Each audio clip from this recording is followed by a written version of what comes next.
Once upon a time, when the moon still spoke to the lagoon, and the old iroko trees around the University of Lagos kept the secrets of every student who ever passed beneath their branches, there were two girls who swore an oath stronger than blood. Chioma came from a small village near Awka. Her father sold tomatoes in the market. Her mother sold prayers at the Catholic church gate. They scraped and saved, sold the only goat, and sent their first daughter to the great city of learning with one nylon bag, one foam mattress, and a heart full of fire. Ada came from a village even smaller, near Iyala. Her father had died the year the cocoa price fell, and her mother washed clothes for lecturers' wives to keep body and soul together. Ada arrived with nothing but a smile sharp enough to cut glass, and eyes that saw everything. The two girls met on the day of first registration. They were both standing in the burning sun, clutching clearance forms, when the wind blew Chioma's paper away. Ada chased it, caught it, handed it back with a laugh that sounded like bells. From that moment, they became one soul in two bodies. They shared a room in Madam Tinubu Hall, shared gari and kuli, shared dreams of becoming big women in Lagos. They even shared clothes. Chioma's Sunday dress became Ada's interview dress. Ada's only good wig became Chioma's birthday wig. People began to call them Chiada, one name for two people. In their second year, Chioma met Tunde. Tunde was everything the village boys were not. Tall, chocolate-skinned, with a small neat beard and a voice that could melt palm oil. He drove a clean Toyota Corolla his father bought him the day he gained admission into engineering. When he smiled at Chioma in the library, the sun seemed to shine only on her.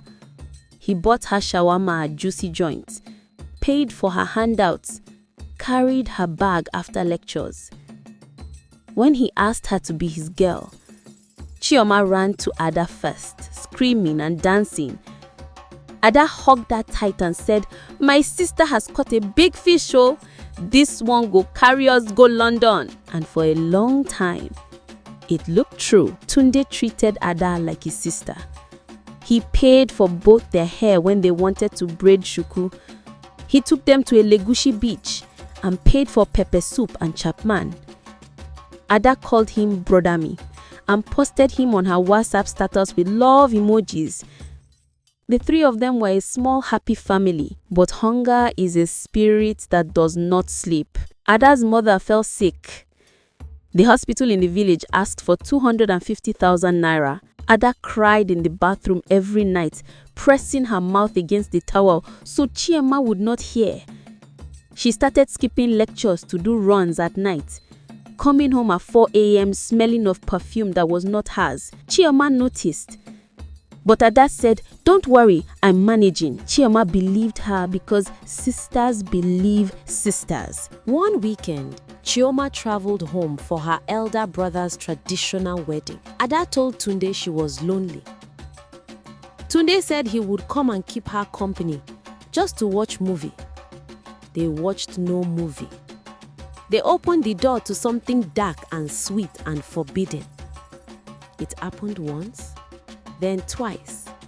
Then it became a habit, like smoking cigarettes behind the chapel. When Chioma came back, she knew something had shifted. Ada's laughter was too loud. Tunde's eyes ran away when she looked at him.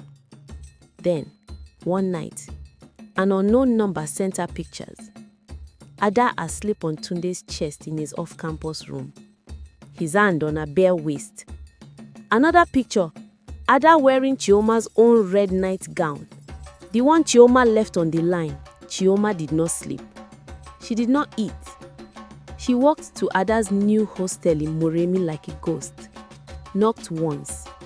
And when Ada opened the door wearing Tunde's wristwatch, Chioma only said, "Why?" Ada did not fall on her knees.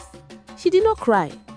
She closed the door gently, sat Chioma down, and told her everything in a voice as calm as Harmattan breeze. It started as small thing.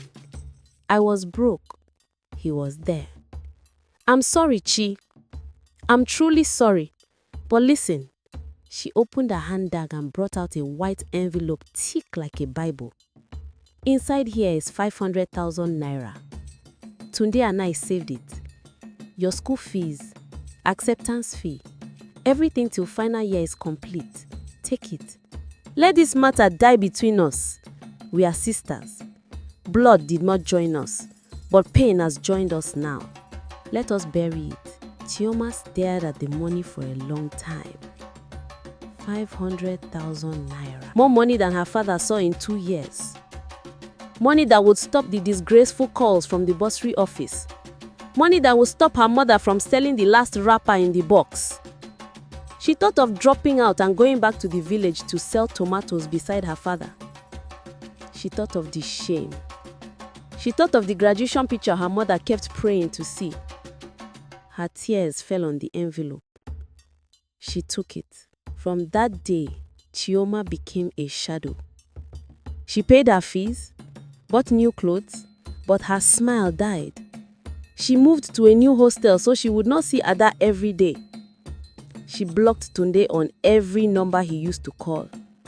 But every time she bought food with that money, she tasted betrayal.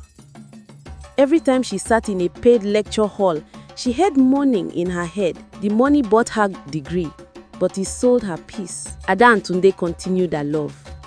They posted pictures at Obudu Cattle Ranch, at the new mall in Ikeja, looking happy like nothing happened. Chioma saw everything but said nothing.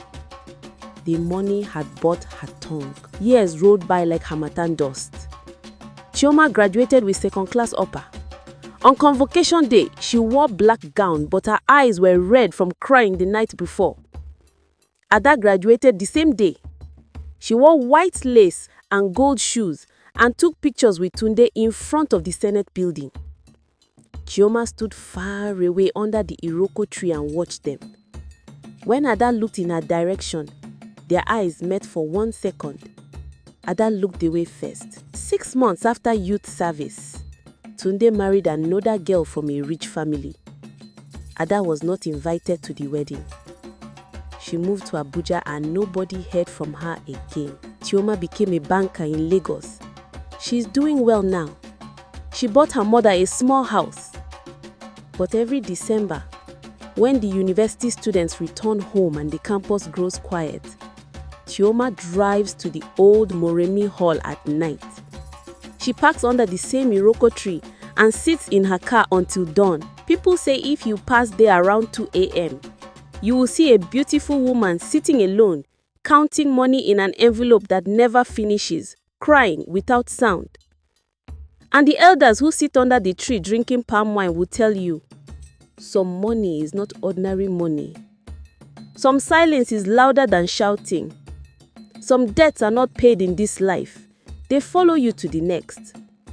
Never sell your voice for school fees because the day you graduate, the money will finish, but the shame will remain. That is the story of Chioma and Ada, the two sisters who were joined by love and separated by 500,000 naira.